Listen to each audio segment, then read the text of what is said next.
श्रद्धेय स्वामी कृष्णाशाही विद्यार्थी जी, आदरणीय योगेश जी, आदरणीय अतुल जी ना, प्रकाश, हाँ प्रवीण जी, और हमारे स्वामी विज्ञानानंद जी, उपस्थित सज्जन, माता भगिनी, अपने यहाँ पर शास्त्रार्थ की परंपरा है। तो विभिन्न विषयों का निर्णय होता है, तो जैसे कहा गया सामूहिक विचार की एक परंपरा है, और देश को लेकर, धर्म को लेकर, समाज को लेकर जो बातें रहती है उसका एक व्यापक विचार मंथन चलता है। तो उसमें एक प्रपोजल रखा जाता है, उसको कहते हैं पूर्व पक्ष। फिर प्रमाणों सहित वो रखा जाने के बाद लोग उसको सुनते हैं और फिर अपने अपने विचार उसके समर्थन में, विपक्ष में सब प्रकार के होते हैं। उसको कहते हैं उत्तर पक्ष। अब ये एक मत उसके विरुद्ध मत ऐसा नहीं चलता है। ये सब जो मत है दोनों प्रकार के, पूर्व पक्ष और उत्तर पक्ष, ये सहयोगी होते हैं, दोनों मिलकर योग करते, कॉन्ट्रीब्यूटरी होते हैं। सत्य की पहचान करनी है तो पूरा सत्य आकलन करने की सबकी शक्ति अकेले की नहीं होती है। सत्य वो है जो सबका मिलाकर जो है उससे थोड़ा अधिक। इसलिए सब लोग अपने अपने दृष्टिकोण से बताते हैं, अपने अपने परिस्थिति में से विचार करते हैं। इस सब मंथन में से एक सहमति बनती है तो वो प्रपोजल फिर सिद्ध हो जाता है, उसका ही निर्णय बनता है। स्वामी जी ने कहा वो बात सही है, मैनिफेस्टो ये नाम बड़ा कंफ्यूजिंग है, क्योंकि चुनाव में पार्टियों के मैनिफेस्टो होते हैं और पहला कम्युनिस्ट मैनिफेस्टो बताया, लेकिन उस मैनिफेस्टो के अनुसार क्या हुआ आगे वो भी प्रसिद्ध है। ये हिंदू मैनिफेस्टो वैसा मैनिफेस्टो नहीं है। ये एक व्यापक चर्चा देश में हो और उसमें से कोई सहमति बने। उस सहमति क्यों बने इसके उद्देश्य है, वो स्वामी जी ने भी बताया, पुस्तक में भी है। लेकिन ऐसी सहमति बने इसलिए चर्चा प्रारंभ हो, इस उद्देश्य से ये दिया गया एक प्रपोजल है। और प्रपोजल अपने मन की कुछ कल्पना और लिख दिया ऐसा नहीं किया है। स्वामी जी ने बहुत उसके पीछे अध्ययन किया है, जिसको कहते हैं तपस्या। वो तपस्या ही की है उन्होंने, बौद्धिक तपस्या। उसके आधार पर बहुत अच्छा प्रमाणित ऐसा ही पुस्तक आपके हाथ में है। सारांश में उसके बारे में बताया है, लेकिन पुस्तक लेकर आपको पढ़नी चाहिए, क्योंकि इस पर अगर व्यापक मंथन होना है तो इसके एक एक वाक्य में क्या है। सूत्र ठीक है, सूत्र है ही, वो सूत्र सर्वमान्य है, अपनी परंपरा के सूत्र है, परंतु सूत्रों का जो विवेचन किया गया है उसमें एक एक छोटी छोटी बात, क्योंकि इंटरप्रिटेशंस बदलते हैं, भाष्य अनेक है सूत्रों पर, और अनेक है और अनेक होंगे।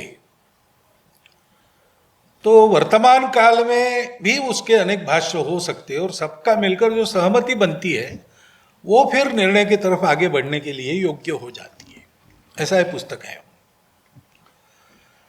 लेकिन ऐसी सहमति क्यों आवश्यक है, उसके दो कारण हैं।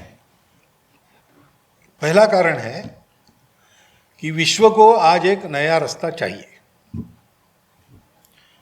ये कभी दबे आवाज में, कभी जोर से, कभी केवल बोलते, कभी लिखते हैं, लेकिन दुनिया भर के चिंतक इसको समझ रहे हैं, व्यक्त भी करते हैं।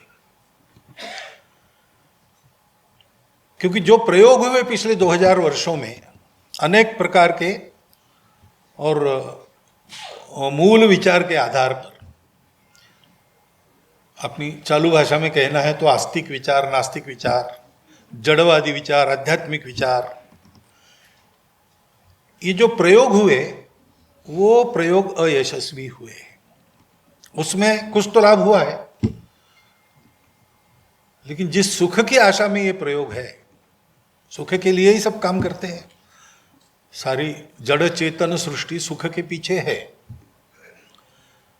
तो उसके लिए प्रयोग हुए, उसमें से सुविधा बढ़ी, ज्ञान बढ़ा मनुष्य जाति का, उसमें से कई प्रकार की सुविधाएं भी मनुष्य को मिली, और भौतिक सुख भी बहुत मात्रा में बढ़ा। लेकिन यह भी है कि वो सबका नहीं बढ़ा, जिनका बढ़ा उनके लिए किसी का कम हुआ, और ये नियम है किसी का कम होगा तभी दूसरों का बढ़ेगा। ऐसा हुआ है। संतोष नहीं है, समाधान नहीं है, सुख बढ़ा ऐसा हम भौतिक दृष्टि से कह सकते, लेकिन दुख भी बढ़ा है। नई सुविधाएं आ गई, नए रोग भी आ गए, नई दवाइयां मिली, उसमें से भी नए रोग उत्पन्न हो गए। भूमि के लिए दवाई बनी, भूमि अशुद्ध हो गई। ऐसे कई बातें हो गई। प्रगति, विकास हुआ, पर्यावरण घटा, पर्यावरण की सुरक्षा करने गए तो विकास की गति पर निर्बंध लादने पड़े।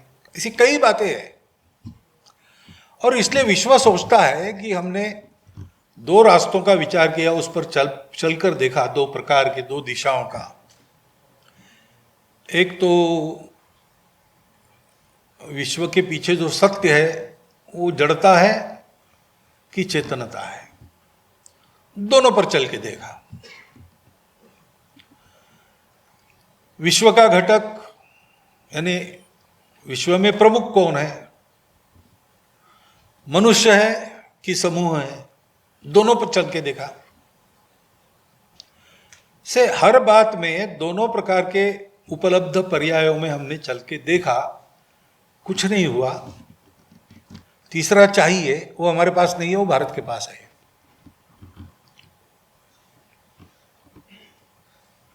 तो ये कर्तव्य बनता है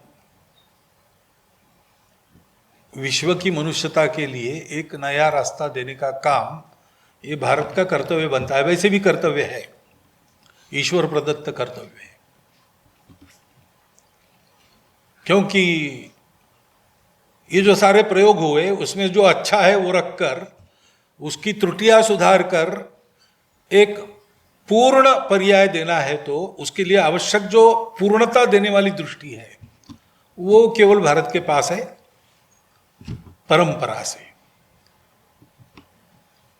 अन्य लोगों के पास नहीं है, इसलिए वो भारत से अपेक्षा करते हैं। लेकिन दूसरी बात यह है कि अगर ऐसा है तो उस पूर्ण दृष्टि के आधार पर भारत का जीवन खड़ा होना चाहिए। और जैसे मैंने कहा कि स्वामी जी ने 8 सूत्र बताए, उन सूत्रों के बारे में कोई दुविधा नहीं है, वो पूर्ण है, वो पूर्ण होंगे। विचार कैसा भी कर लीजिए, कितने भी लोग कर लीजिए, और सनातन अनुभव से आए हुए सत्य के सूत्र है। लेकिन जब उसका भाष्य करने जाते हैं तो भाष्य तो अनेक होते हैं। अब भगवद गीता है, भगवद गीता में क्या है, कर्मयोग है कि भक्ति योग है, अहिंसा का उपदेश है कि हिंसा का उपदेश है, आदि आदि। हर आदमी अपने दृष्टि से देखता है, हर आदमी अपने परिस्थिति में सोचता है, हर आदमी अपने काल में उसकी उपयुक्तता सिद्ध करने का प्रयास करता है, तो भाषा अलग अलग हो जाती है।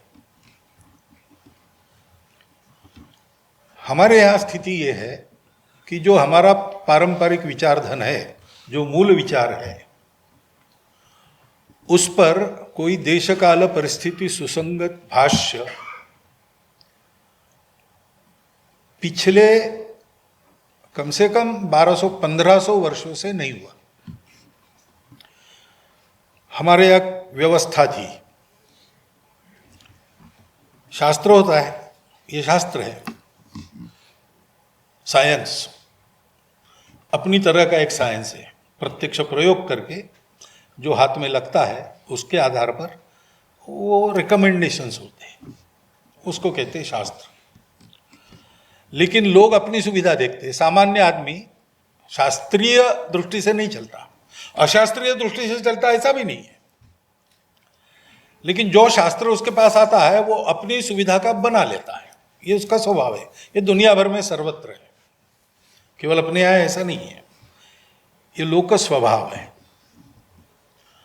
लोक और शास्त्र, इनमें प्रमाण कौन है? तो प्रमाण शास्त्र है। परंतु होता क्या है, तो लोक हावी हो जाता है। शास्त्रात रूढ़िर्बली ऐसा कहते हैं। तो हम वैभव की परम स्थिति, ज्ञान की परम स्थिति पर थे और संपूर्ण विश्व को अपने उपदेश से प्रभावित कर रहे थे, संस्कृति दे रहे थे, शास्त्र दे रहे थे, तरह तरह के विज्ञान लोगों को दे रहे थे। ऐसा एक जमाना था।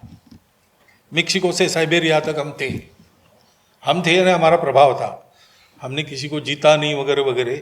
ये गलती की ऐसा लग सकता है कुछ लोगों को, लेकिन ये फैक्ट है कि ऐसा हमने नहीं किया। परंतु उस समय जो शास्त्र हमारा था, वो बहुत समय हम ऐसी स्थिति में रहे तो हम सुरक्षित रहे और समृद्ध रहे, इसलिए आश्वस्त हो गए। आश्वस्त होने के कारण हमने काल सुसंगत भाष्य के विचार की उपेक्षा की और फिर लोग अपनी सुविधा का विचार करते करते अपने स्वार्थ का भी विचार करने लगे। तो जो नहीं है वो हमने शास्त्रों का भाष्य किया, जो वास्तविक उसका नहीं है। अब ये जाति वर्ण व्यवस्था, उसमें भेद था कि नहीं था? अभी तो सभी संतों ने उडुपी में एकत्र आकर डिक्लेयर कर दिया है कि छुआछूत और ऊंच नीच भाव का हमारे शास्त्रों में कोई स्थान नहीं है। और नहीं है इसका प्रमाण भी है, इस पुस्तक में भी आपको मिलेंगे।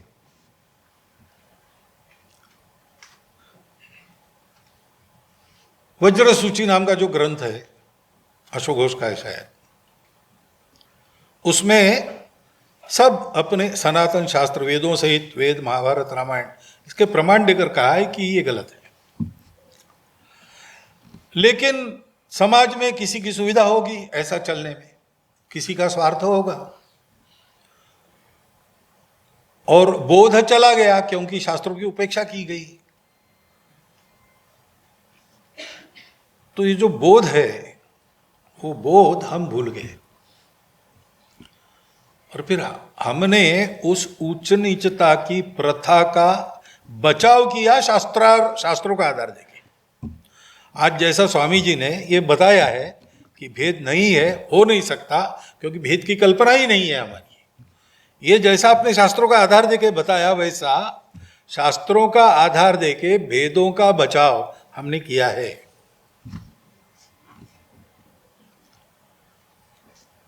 तो एक बात तो आवश्यक है कि वास्तव में हमारे शास्त्रों का जो मंतव्य है वो आज के काल सुसंगत संदर्भ में सही ढंग से सामने आना चाहिए।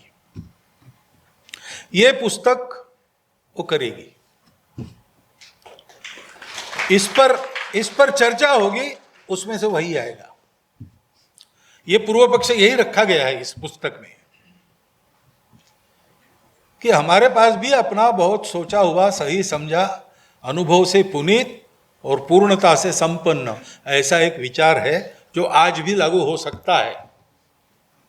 आज वो लागू होने की आवश्यकता है, क्योंकि दुनिया को ये सब बताना है तो बोल के बताने से काम नहीं होगा, हमको वो खड़ा करना पड़ेगा। और कुछ काल तक हो सकता है हमको दुनिया के साथ ही चलना पड़े, लेकिन अंततोगत्वा हमको तीसरा अपना पर्याय खड़ा करना पड़ेगा, वो देना पड़ेगा।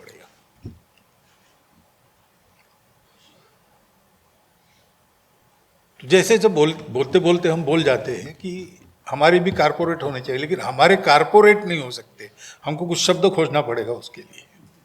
अंतर्राष्ट्रीय व्यापार का नियंत्रण करने वाला बड़ा, क्योंकि कारपोरेट का मतलब है केंद्रीकरण। हमारे यहां तो विकेंद्रीकरण है पहले से, मास प्रोडक्शन नहीं है, प्रोडक्शन बाय मासेस है। अब आज एकदम हमने ऐसा किया तो शायद दुनिया में स्पर्धा है, उस दुनिया में वैसी स्पर्धा नहीं थी, आज है। तो शायद आज हमको कुछ देर ऐसा चलना पड़ेगा, लेकिन उसी से तो शोषण उत्पन्न हुआ है। तो ये जो सारी सिस्टम्स आज एग्जिस्टेंस में है, अस्तित्व में है, उनमें से जाकर हमको उनके भारतीय पर्याय देने पड़ेंगे। उसके लिए शास्त्रार्थ आवश्यक है, और वो शास्त्रार्थ शुरू करने के लिए ये बहुत अच्छी प्रमाणिक पुस्तक है, क्योंकि इसमें जिन सूत्रों के आधार पर विवेचन है और उन सूत्रों के लिए जो प्रमाण दिए हैं वो अविवादित है, वो वैसे है। उसका भाष्य स्वामी जी ने एक किया है, और किसी का कुछ और हो सकता है, लेकिन ये चर्चा होने से ही उसमें से नवनीत निकलेगा, उस मंथन में से ही निष्कर्ष निकलेंगे। उसकी आवश्यकता है, क्योंकि हमारा अपना जीवन इसके अनुसार नहीं चल रहा है। दुनिया को हमको बहुत सिखाना है, और सिखाने लायक हमारे पास बहुत है, लेकिन जो बहुत है वो आज हमारे आचरण में नहीं है। तो भेदभाव कहां से आया, अभी भी चलता है, क्यों चलता है?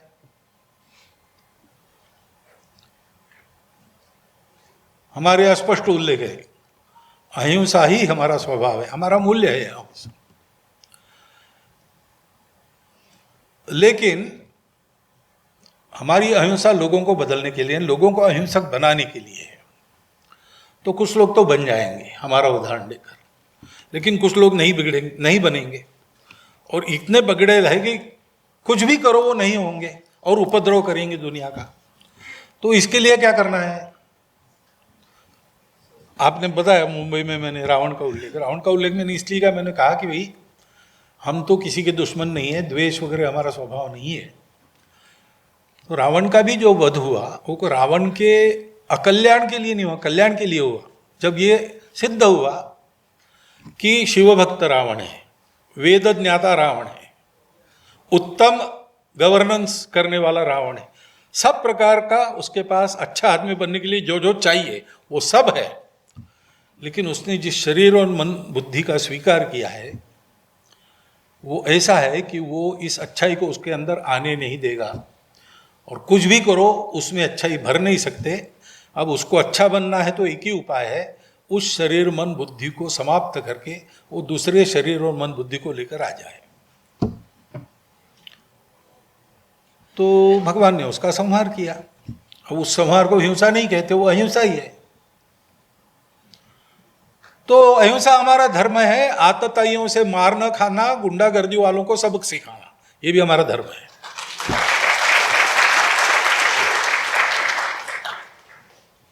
अब पाश्चात्यों की जो विचार पद्धति है उसमें दोनों एक साथ नहीं चल सकते, क्योंकि इन दोनों को बैलेंस करने वाला जो विचार है कि मैं लोगों में मेरा शत्रु है फिर भी मैं देखूंगा अच्छा आदमी है कि खराब आदमी है, वो बैलेंस नहीं है। शत्रु है या नहीं शत्रु है, वो अच्छा होगा तो भी उसको पूरा मिटा दो। हमारे यहां वो अच्छा है कि नहीं इसको देखते हैं, और कुछ लोगों को थोड़ा दंड देके, कुछ लोगों को ज्यादा दंड देके, कुछ लोगों को दंड दिए बिना सुधार कर अपनाते, और जिनका इलाज ही नहीं दूसरा कुछ, उनके कल्याण के लिए उनको बेसिक मटेरियल दूसरा पाने के लिए भेज देते जहां मिलता है वहां। इसमें एक बैलेंस है।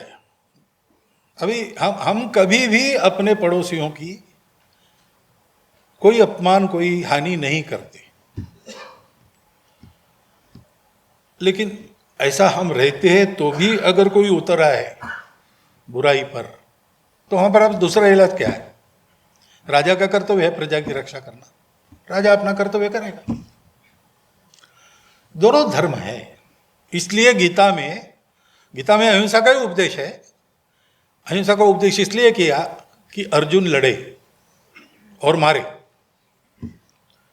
क्योंकि उस समय ऐसे लोग थे सामने कि अब उनके विकास का दूसरा इलाज नहीं था, तो सब बदल के उनको आना पड़ेगा। ये एक संतुलन रखने वाली भूमिका अपने यहां है, वो संतुलन हम भी भूल गए। ये संतुलन देने वाला धर्म है, धर्म की दृष्टि है हमारे यहां। जैसा बताया 4 पुरुषार्थ है, अर्थ काम मोक्ष। मोक्ष परम है, उसके लिए सब छोड़ो, अर्थ काम भी छोड़ दो। लेकिन अर्थ काम छोड़ने से मोक्ष नहीं मिलता है। अर्थ काम की आवश्यकता के ऊपर अपने आप को लाने के लिए अर्थ और काम यशस्वी रीति से करना पड़ता है। इसलिए वो भी पुरुषार्थ है और उसको भी करना है।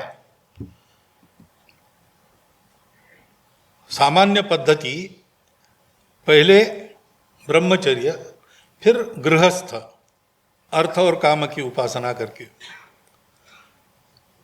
सबको आधार देकर, फिर वानप्रस्थ निवृत्ति का प्रयास, और उसके बाद निवृत्त होकर संन्यास, ऐसा है।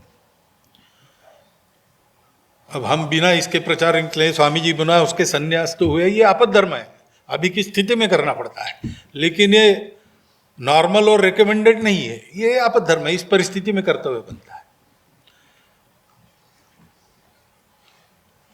लेकिन अर्थ काम की साधना ऐसी है कि वो फांसती है। इच्छा पूर्ति की तो इच्छा पूर्ति तो पूरी होती नहीं कभी, न जातु कामानाम उपभोगे न शाम्यति। तो बार बार इच्छा होती है, बार बार उपभोग की इच्छा होती है, तो बार बार साधन जमा करते, उसमें भी आदमी फंस जाता है। कमाओ कमाओ कमाओ, तो कितना कमाओ, तो कमाने से अघाता नहीं आदमी। फिर कमाने के लिए क्या करना नहीं करना इसका विवेक भी नहीं रहता है। हम देखते ना, बड़े लोगों के भ्रष्टाचार पकड़े जाते हैं। बड़े लोगों को क्या कम है भाई, सब है उनके पास, लेकिन और चाहिए। किस लिए चाहिए? कुछ नहीं, उसकी गद्दी बनाकर उसको सोते हैं, बाथरूम के टाइल के नीचे उसको रखते हैं। क्यों होता है? तो ये अर्थ और काम का स्वभाव है। और एक व्यक्ति ऐसे वातावरण में मोक्ष नहीं पा सकता। तो किसी को मुक्ति पानी है तो पूरे समाज में वातावरण चाहिए, मोक्ष को भी और अर्थ काम को भी एक अनुशासन में रहना पड़ेगा, एक नियंत्रण में रहना पड़ेगा, मर्यादा में रहना पड़ेगा। वो मर्यादा धर्म है। इसलिए व्यास महर्षि ने कहा है, न कामान न भयान न लोभात धर्मम त्यजेत जीवितस्यापि होतु। काम के लिए, किसी लोभ के लिए, अपने जीवन के लिए भी धर्म मत छोड़ो। धर्मो नित्य सुख दुखेषु अनित्य जीवो नित्यो हेतुरस्यत्व नित्या। धर्माद अर्थश्च कामश्च स धर्मम किम न सेव्यते। आपको पैसा मिलेगा, लेकिन आपके समाज में सबको मिलेगा तो आपका टिकेगा, नहीं तो आपका पैसा मिलेगा आपको डकैत ले जाएंगे, या कोई अपहरण करके फिरौती में वसूल कर लेगा, या नक्सलवादी आपको समाप्त कर देंगे। पैसा आपका उनको चाहिए। पूरा समाज ऐसा होता है तो सब ठीक चलता है। इसलिए अर्थ और काम की मर्यादा है, वो धर्म है। धर्म ये पूरे समाज जीवन की धारणा करता है। अब हमें जो विस्मृति आई तो हमने धर्म को कर्मकांड समझ लिया केवल। हमने अपने धर्म को पूजा घर और पाक घर में बंद कर दिया और केवल इसी में रहे, किसकी पूजा कैसे करना, क्या खाना नहीं खाना। ये कोड है, ये प्रिंसिपल नहीं है। धर्म ये प्रिंसिपल है,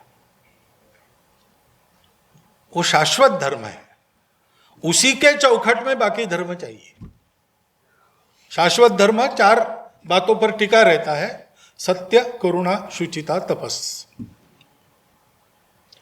जो भी आप कर्म कांड करेंगे, जो भी रिलीजन आप लेंगे, रिलीजन है, रिलीजन तब तक धर्म नहीं होता जब तक वो धर्म के अनुसार नहीं चलता। यानी सत्य, करुणा, शुचिता, तपस की चौखट में चलने वाला जो है वो धर्म है, और इसके बाहर आकर जो चलेगा वो अधर्म है। सत्य है, सब में एक ही है, फिर आप अगर उसमें ऊंच नीच देखते हो तो वो अधर्म है, वो सत्य से विपरीत है। ऊंच नीच देखकर आप किसी को छाया से भी दूर रहते हो या उसको रखते हो तो वो करुणा विरहित आचरण है, इसलिए वो अधर्म है। ऐसा आप करते हो तो आपका आचरण पवित्र नहीं रहता, वो अशुचिता हो जाती, इसलिए वो धर्म नहीं है। और ऐसा देखने के बाद भी उसकी स्थिति सुधारने के लिए आप कुछ नहीं करते हो तो आपका तपस्या विरहित जीवन है, करुणा विरहित जीवन है। और इसलिए ये आवश्यक है कि रिलीजन अनेक है और हर जितने आदमी है उतने रिलीजन हो सकते हैं, और देर सवेर आदमी हर रिलीजन में से जाके उचित दिशा में बढ़ता है आगे।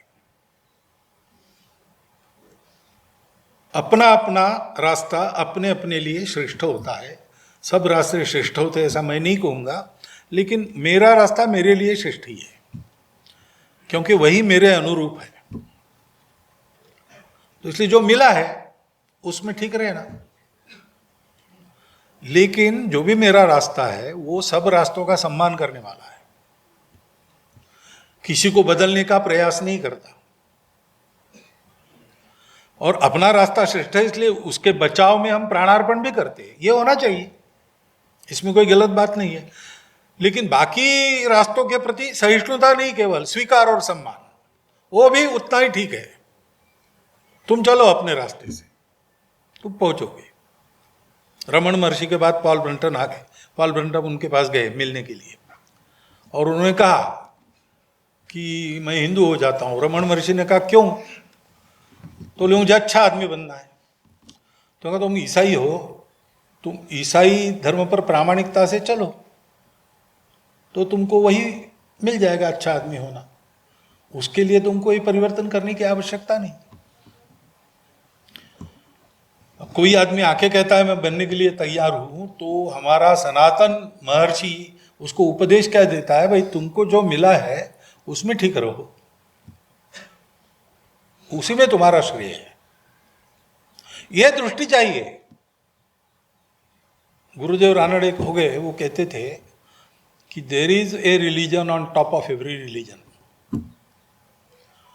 और जब तक हम religion on top of religions नहीं समझते तब तक हम रिलीजन को भी नहीं समझते, हम उसको भटकाते हैं। और वो religion on top of religions यानी आध्यात्मिकता है, स्पिरिचुअलिटी है।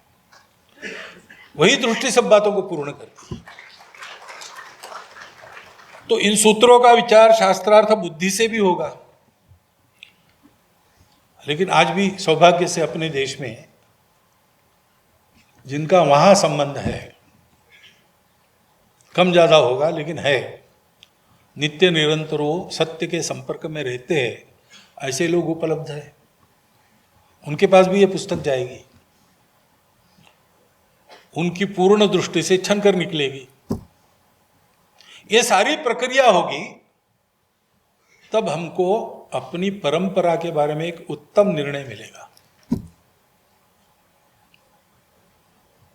वो आना चाहिए, उसकी आवश्यकता है, क्योंकि आज हिंदू समाज को हिंदू धर्म समझने की आवश्यकता है।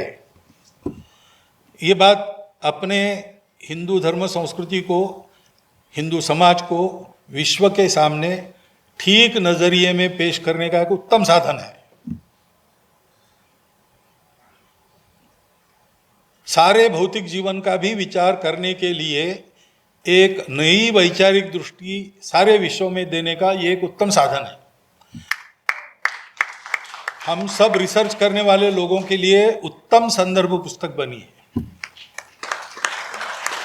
लेकिन इससे भी ज्यादा हिंदू समाज इसका अध्ययन करे, विचार करे।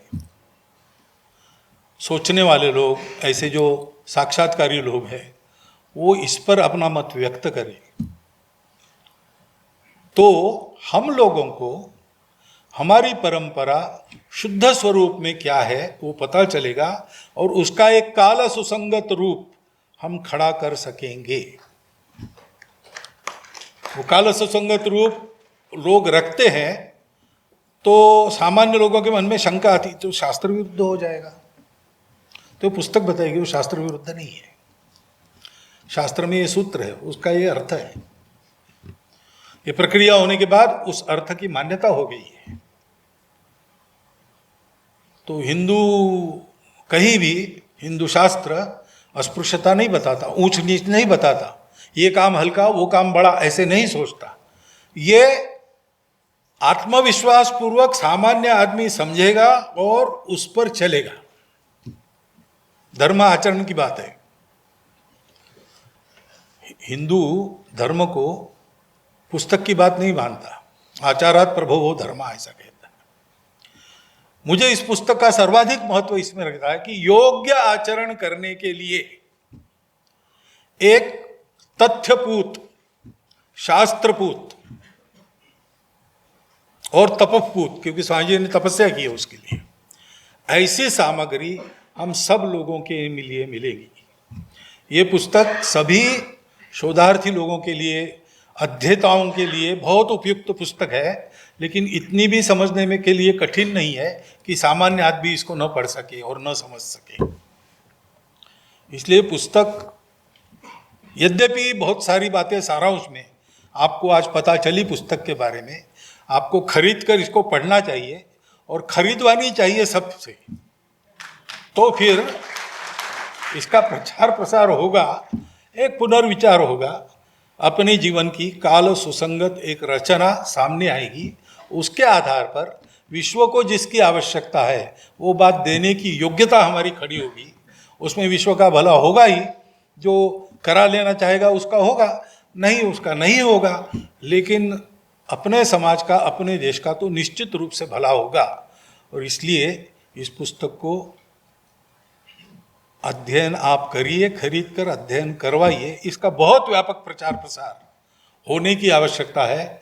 स्वामी जी के पुस्तक को बिकने के लिए मैं ये पुरस्कृत नहीं कर रहा हूँ, ये वास्तव में ऐसा है, इसलिए मैं आपको बता रहा हूँ। आपने सुन लिया, सोचिए, बस इतनी विनती आपके पास सामने रखता हूँ और मेरी 4 शब्द समाप्त।